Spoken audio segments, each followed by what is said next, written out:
This tool actually changed my mind. So I see the usefulness of a Leatherman or a Next tool, maybe a SOG multi-tool, but in general, those are backup items for me and I like dedicated tools. But this is the Bear Valley TAC 8 multi-tool and this thing is really solid. Let's show you what it looks like in use and then we'll take it to the tabletop and break it down so you can see all the different elements. This is easy to chop. It's just some scrap wood I got sitting around my base camp here, but simple enough to do. This thing comes nice and sharp. So obviously that's gonna work fine and I'll show you a little bit more, maybe detail cutting. That's that. Something a little bit bigger here, but does the work really nicely. Put this down flat. That splits. Here's an even bigger piece.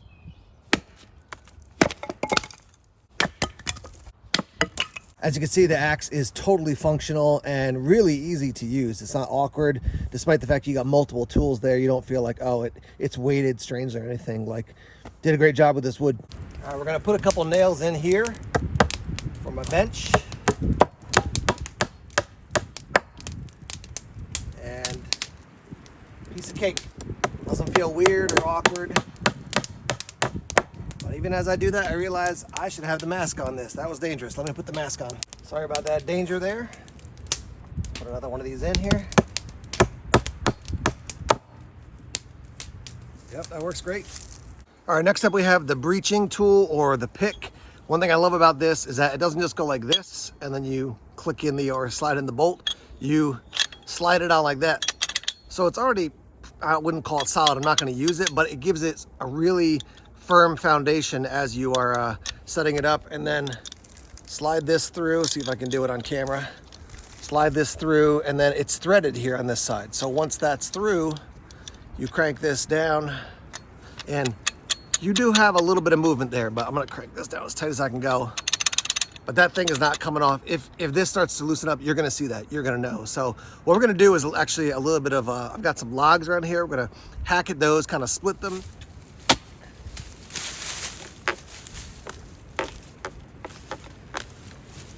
Yeah, that log is not gonna split easily, but this thing definitely drives in nicely. There you go, a little bit of prying.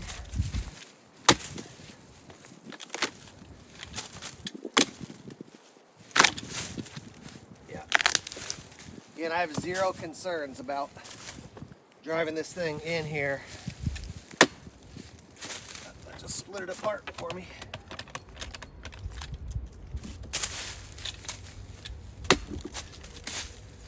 Yes, sir.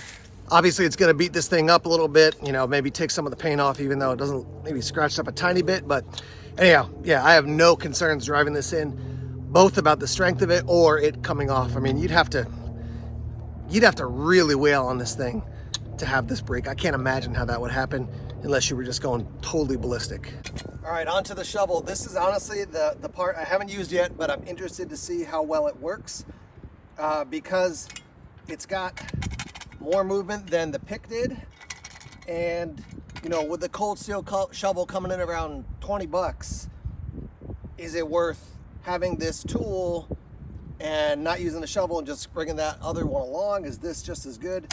Let's see here. One thing I do like is you can put your hand sort of like this or even in the 3 fingers in the hole for the fire hydrant tool, but just doing it with one hand here first. Digging up some worms. Starting to get warm here in New Hampshire. So, you know, with a simple motion like this, yeah, it's easy to do. Now we shift, let's go 2 hands.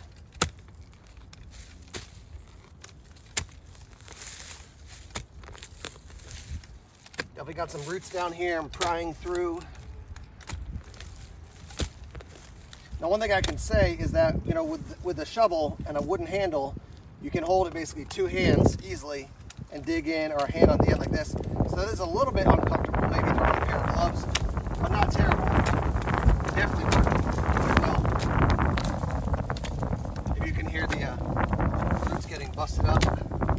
So I would say from the tip of the shovel to here, you're probably talking about 8 inches or so, maybe 7 inches, 8 inches. And it easily made a hole deeper than that without a lot of work. I'll take you over and show you the hole now. So there it is at a distance. Zoom in a little bit there. I mean, it's a hole, it's nothing fancy. What I can tell you is I wouldn't want to dig for 3 hours with this trying to make some massive trench. But if I was digging a couple holes for posts or other purposes, this thing works totally fine. And while it does have a little bit of movement and rattle there, it's totally secure. Again, not concerned at all about this thing coming off. And just like the pick on the top there, this thing slides onto the metal and then the pin goes through it. Let me say real quick here, because of the angle of the shovel head also, like again, comparing it to the cold steel, I wouldn't chop with this. And why would you chop if you got this? If you got to chop through a couple of roots, maybe you can do it with this. But if you really got to do some chopping, use the axe. But because it's got a little bit of movement and because of that, it's not a 45 degree, but that angle there, I wouldn't use this for chopping really, just use it for digging. Now I would also note, it's got a nice scoop there, right? So it's not just straight, it's got a little scoop edge. So I think that's kind of helpful, not kind of, it is helpful, I find, when shoveling. I just drove this bolt into this stump, and then I'm just gonna show you what it looks like to use the wrench portion of this.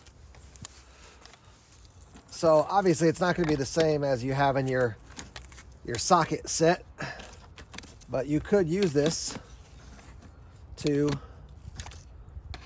adjust a, to take a bolt out or put a bolt in, take the nut off the end of a bolt. The one thing I will mention is that just because of the size of this, you have to have quite a bit of space to swing this thing around. So if you're in a really tight space, it's not going to work as well. Again, I don't have the breeching portion or the pick portion on the handle up here, but just to show you, get this underneath and pry up, and you can use that. And certainly you could crank this into something pretty far like so, and then boom, pull up if you wanted to do that. Here's another example. I drove this bolt back in, or this screw back in, and then just using the pry, I can pry it out. Now this wood is definitely soft because it's been outside. So I just wanted to show you some of the function of the pry there, and then also basically your different kind of wrench settings you have. All right, so here it is on the tabletop. Let's talk about the different elements. So first off, we have this breeching tool, or you might call it a pick. You basically just crank this bolt back and you can take it off quite easily. And now you've got the pick removed, which is going to reduce weight and size. And now you have the hammer exposed. Now you also have a pry under here, which is great. And just to show you the hammer on this side, it's a legit hammer. It's not a tiny little head. You could really use that thing as a hammer, right? So that's going to reduce your weight, and then also as you're swinging the axe, for example, you're not going to be smacking yourself in the face or the arm or something with the breeching tool or the pick. They do also have, for 25 bucks, a hoe attachment. Cue the jokes right here, but they have an attachment you could put on there, which would be even more effective for digging. It's similar to the pick, except it's shorter and wider, a little bit flatter, like you would expect for a real digging tool. So we'll show you the axe in a second, but let's go down to this end with the shovel. You can see we've got a pin here. So pop this off, take the pin out. Now you've removed the shovel head, and this is easy enough to slide into a pack or to put somewhere for storage, but now you have access to your pry and then also to your wrench. You can see all these different basically setups of width, and now you can use that more effectively. And certainly using the hammer or the axe at this point is much easier because you don't have this weird end and this big pick. Just easier to hold it and use it like that. Now if you want to unsheath or unmask the axe, same type of system here. This is spring loaded, so as you push this down, you're going to feel it push back on you, and you're going to pop that little pin out, and now you take this off, and now you've got the axe. Now this is outside my scope, but right here you have a wrench to bust open a fire hydrant, as I understand it. Not something that's going to be useful for me, but if you're an EMT, EMS, firefighter, maybe police force, something like that, now you have access to that.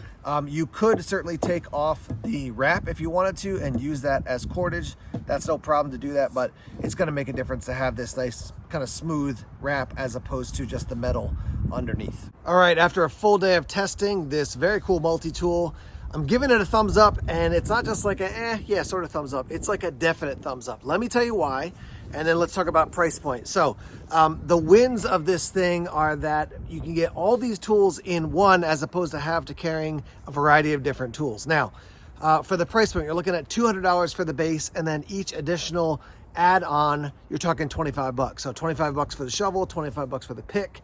If you want to do the hoe option instead of the pick, you can do that for 25. They're trying to, from what I heard, they're trying to put a system together so you can have a saw attached to this as well. But $200 for the base is going to give you the hammer, the axe, the pry. You're going to get the, like I said, for me, not something I'm going to use a lot, but the fire extinguisher wrench. You're also going to get the kind of wrench options down here. I would add in the shovel for sure. It's easy to take on and take off, and you can carry it in your pack. For me, the big win of this thing is the solidness of the product, and then also additionally the fact that you don't have to carry multiple tools, right? So if you're carrying an axe, you have the back of it as a hammer, I would say in general, but a pry bar is a different tool. A shovel is a different tool. If you have a shovel that's got like a pick on the back, that's a different tool as well. So to have it all in one, I think is really nice. And these guys stand behind their products. If I remember properly, Bear Valley Tactical started by producing, they were producing metal objects for some very serious uses, I think even military or police use. And then they branched out into doing some things like this as well. So they make a good product. I would stand behind it from my experience. And yeah, it's definitely going to be a buy once, cry once type of situation, but I'm liking this thing a lot. And it's very lightweight considering all the tools you get. And when you take off those additional elements, I'm looking over there because they're sitting over on my workbench. When you take them off, it lightens it up even more. But I like this thing a lot. This is not the type of thing that I'm going to keep in the back of my truck because I want to use this as a outdoor camping tool, not just something for, you know, once in a rare blue moon emergency use. So yeah, I'm liking this a lot. Links down below to their website so you can get this as well as the add-ons if you want to dig into those as well. Let's hear your thoughts. What do you think about this? Do you like it? What would you change? What additions would you make? And yeah, overall, definitely a win from Bear Valley Tactical. This very, very unique and functional multi-tool. Thanks for checking out this video. Check out these other videos as well. We'll see you soon.